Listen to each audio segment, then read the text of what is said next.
Hey guys, what's up? Coach Brian Klepacki here with CriticalBench.com. The truth about steroids. Everything you need to know about steroids is found in this video. So what are steroids? Maybe you're not familiar with the term steroids. Or maybe you are. Maybe you use them. Maybe you're considering using them. Wherever you find yourself in the world of steroids, this video is for you. So for those people who are unfamiliar with steroids, you're in luck, because what I'm going to tell you is everything you need to know about steroids. Starting with, what are they? What are anabolic steroids? Anabolic steroids are synthetically formed chemicals that is pumped into the body through a needle, through pills, or even a topical cream. And the whole premise behind steroid use is to artificially boost what's naturally occurring in the body, which is testosterone. The adrenal glands, which are right above the kidneys, are responsible for producing testosterone. So now when somebody takes steroids, they add in a larger dose of testosterone into the body to do the same exact thing that testosterone does, but just at a higher rate of efficiency. So that's why you see these big guys at the gym just looking jacked. It's because one of two things. There's a good chance that they're using some kind of synthetic drug, or maybe even it is not synthetic, but it's naturally occurring, but in another animal or a plant. Second being, they're going to work their tail off in the gym. There's no way about it. You can't just take steroids and get huge. You have to stimulate the muscle. It all goes down to gene coding, developing stronger, more dense cells in the muscle, which produces muscle growth. So the history behind steroids. Where did steroids come from? It actually came from the country of Germany. In 1849, a scientist by the name of Albert Adolf Berthold was the first scientist to really start playing around with a thing called testosterone. At the time, he didn't know what it was or what he was doing. He definitely didn't know that his research would go on to really set the tone for steroid use. What he did way back when is he just removed testicles from a bird. He wanted to see what the testicles did in the bird, the characteristics of a male bird species. What he found out was that once the testicles were removed, the bird started decreasing the characteristics of a male bird. It's pretty interesting. But he never really thought anything of it, and society definitely saw it as kind of like, we shouldn't be messing around with this just because it's kind of odd. So it really wasn't until the 1930s when things progressed forward in the world of steroids. Researchers and doctors and scientists were all making big moves into advancements in steroids and what they were. A Nobel Peace Prize was even given to a chemist who started messing around with steroids and was able to figure out how to synthetically create steroids. Fascinating stuff. The history behind steroids is pretty neat. But it really didn't take hold of the entire world until about the 1950s, maybe the early 60s. Soviet Union at the time, Russia, a lot of Eastern countries started really seeing the benefits of using steroids for performance-enhancing results. Maybe that was why the Russians did win a lot of Olympic medals way back when. It's because they were onto something. So let's fast forward a couple more years. Early 80s, maybe early 90s is really when steroids became widespread. They could be found almost in any market, any price, and almost any type of steroid. Back then, way back in the day when they first started, they were just talking a very one-dimensional type of steroid. Now, I mean today, there's hundreds of different steroid drugs on the market. It's mind-blowing, and you hear about it all the time in the sports world that this athlete was found using this steroid. The reason is that scientists just keep working on it, getting it, just kind of trying to perfect steroids. So steroids have been around for a long time. It's not just new, but it really does date back to the mid-1800s. And has been used ever since. So now you know a little bit more about the history of steroids, but what do steroids actually do in the body? They do a lot of different things that a lot of people aren't familiar with. Things like cholesterol, digestion, vitamin absorption, all those things are controlled by steroids. Now, we're not talking about anabolic steroids, but there are other types of steroids called corticosteroids that doctors use for the medical side. So anabolic steroids are more for muscle development and growth. Corticosteroids are more for clinical, medical issues. So I don't want you to associate corticosteroids with anabolic steroids because they are completely different.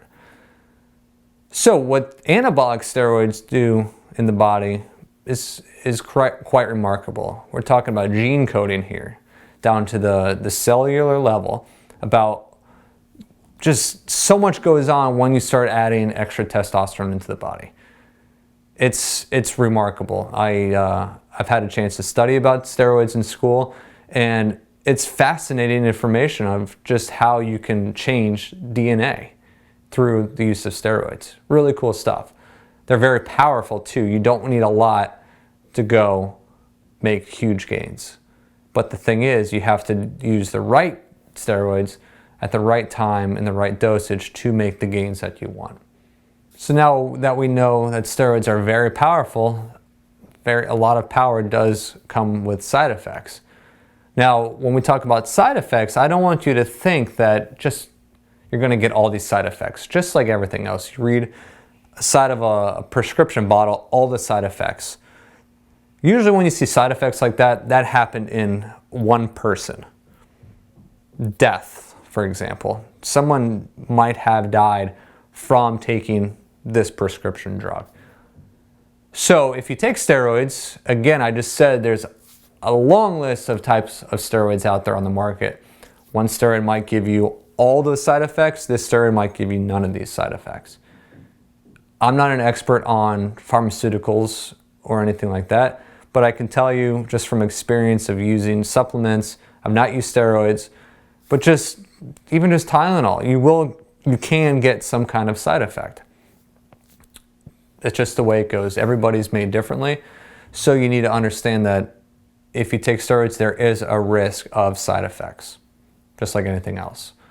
Things like acne, delayed puberty in adolescence, hair growth, hair loss, decrease of sexual appetite, sleep apnea, insomnia, heart attacks. I mean, there's a long list of side effects that are associated with steroids. Now, one thing that's not associated with steroids conclusively is death. A lot of people think, oh, if you take steroids, you're going to die. From 1976 to 1993, there's been 16 reported deaths associated with steroid use. We're talking clinically supervised steroid use, not abuse or overuse. So 16 people in, 17 years or 15 years have died from steroids. Think about all the people that die from alcohol or cigarette smoking, or even just plain obesity. Those numbers are in the hundreds of thousands. So when people think you're going to die from steroids, your chance is that tiny compared to everything else. But just because somebody might have died from steroids, you have to put that disclaimer on the label. You could die. Again, not common, so there's a good chance you won't die from steroids. Same thing with side effects. You could experience all of them. You could experience none of them. I've known a few people that have taken steroids and have had no side effects. And I had a buddy who did take an oral steroid. He had a bunch of liver issues. Awful stuff. So it really depends on who you are, the dose you're taking, what kind of steroid you're taking, how you're taking it. There's a whole list of things that go into play when talking about side effects in steroids. So with the side effects of steroids, there might come side effects to your hormones. Since we know that steroids is a substitute or an addition of naturally occurring testosterone that's produced in the adrenal glands, your body sees an influx of testosterone coming in from whatever medium you choose for steroids. So the adrenal gland says, hey, I'm seeing a lot of extra testosterone coming in the body. I don't know where it is, but adrenal gland speaking, I am no longer needed. So over time, the adrenal gland can say, hey, I'm going to reduce my capacity, reduce my responsibility to produce testosterone. So what usually happens is that if you abuse testosterone chronically, your adrenal gland will shut down just because it's saying, I don't need to produce as much testosterone since I'm getting it from somewhere else. That's why a lot of steroid users cycle. You might hear this word, I'm cycling, or I'm on a cycle, a 6-week cycle, 4-week cycle. It's because they're giving that adrenal gland a chance to recover and recuperate so it doesn't get to that point of shutting down. Same thing with all the other organs in your body, especially your liver. Now I wanted to talk a little bit more in depth about liver function and steroid use. A lot of people, a lot of researchers have shown conclusive evidence that there is a good chance you can get liver cancer from the use of steroids. I'm not a chemist, so I don't sit looking through a microscope each day doing blood samples and things like that. But when I know for a fact that when I see a lot of research proving the same thing, there's a good chance that it's going to happen. Not always, but 10 different research studies from all over the world saying the same thing, I'm going to listen closer than one study saying one thing. So guys, I want you to know that there is conclusive evidence, good scientific data that shows that you are at risk for liver disease, liver cancer, if you take steroids. Now, I don't want you to think that you take steroids, one injection, you're going to get cancer. That's not what we're talking about here. Same thing with the cigarette smoker. They're not going to get lung cancer from one cigarette. It takes time, years of use and abuse too. A lot of people don't know how to use steroids properly. Steroids doesn't really cause roid rage. Sure, I'm sure you guys can argue with me on that. If you want to argue with me, leave your comments below. I'd love to hear your side of that. But now, I'm a scientist, I'm a researcher, I love reading research. And what I can't find research on is a link between steroid use and roid rage, as a lot of people call it. All roid rage is that people associate steroid use with super high aggression, extreme mood swings, punching holes through wall, breaking stuff, killing people, whatever you want to think roid rage is. It doesn't really exist. Why people think steroids causes roid rage is simple. If you're an aggressive person, times it by 10, they're going to be 10 times more aggressive. Testosterone is the male hormone that's responsible for aggression, emotion, hair growth, bone density, muscle growth. So you add 10 times as much testosterone in the body, that little bit of anger down here is going to be 10 times stronger. So what you're seeing is anger amplified through testosterone. It doesn't cause it doesn't cause aggression. It just heightens what's already in the body. So if you take a very calm, passive person, if you give them steroids, there's a very good chance they're not going to have roid rage, as a lot of people define it. And usually what people see in roid rage is abuse. That's all it is. And also a little bit of ego in that as well. So you just heard me use the word ego. Professional sports, pro athletes, ego, yeah, there is a similarity. Professional sports, professional athletes, they've been using steroids for a long time. Even back into the early Olympic Games, athletes were known to eat, it's disgusting, known to eat animal testicles leading up to event. I don't know how they got on that topic of, hey, let's eat some animal balls and hope that it gets us bigger, stronger, faster. But it worked. These guys were winning their races, winning their meets and things like that. I don't know, again, it's disturbing, but it worked. But that was at a professional level. And then once people started catching on what they were doing, they started examining it more, and they started seeing, hey, there's something about testosterone that supersedes anything done inside the gym or on the track, wherever. So professional sports, it feels like anytime I turn on the TV, there's always a professional athlete getting caught for steroids. The infamous Lance Armstrong issue. He was stripped of his medals because he was caught using steroids. Okay, What about all the other cyclists? I'm sure they were using steroids.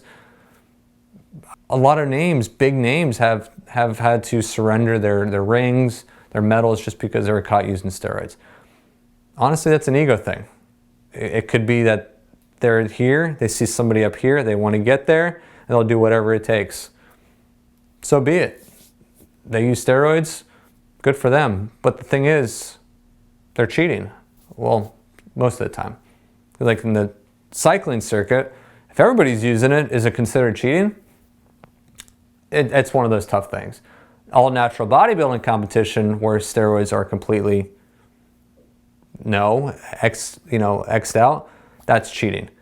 But again, looking at cyclists, if all the cyclists on the team are using steroids, are they considered cheating if they're the ones using steroids as well? Cheating is left open to interpretation. You define how you look at cheating. I say steroids are cheating in some fields. In other fields, I don't think they are. Legal issue, legal and ethical are different. Most professional sports, I'm pretty sure all of them, are considered steroids illegal. So, if they're using steroids, it's illegal. It's against the law. They should not be doing it. That's my opinion, and that's probably your opinion too. But now cheating, on the other hand, that's left a little more open-ended. And you start looking at things like, well, if this athlete has access to this training facility with this coach and this environment, but this athlete doesn't, is that cheating because they have more resources than this one? Maybe. That's just something to think about. Yeah, I'd love to hear your thoughts more about that issue. Now, I get a lot of questions about steroids and are they safe? Can you overdose? Can you abuse steroids? Can steroids even kill you, as we heard it before? The answer is yes and no. Anything that you take that's synthetically made, even naturally made, caffeine, naturally occurring in coffee, if you take too much caffeine, your heart will stop. Does it mean it's safe? Yeah, coffee's safe, but in moderation. Same thing with steroids. You can abuse them, you can overdose on them, just like alcohol, just like anything else. If you're a chronic alcohol user, you're an alcoholic, you have an issue.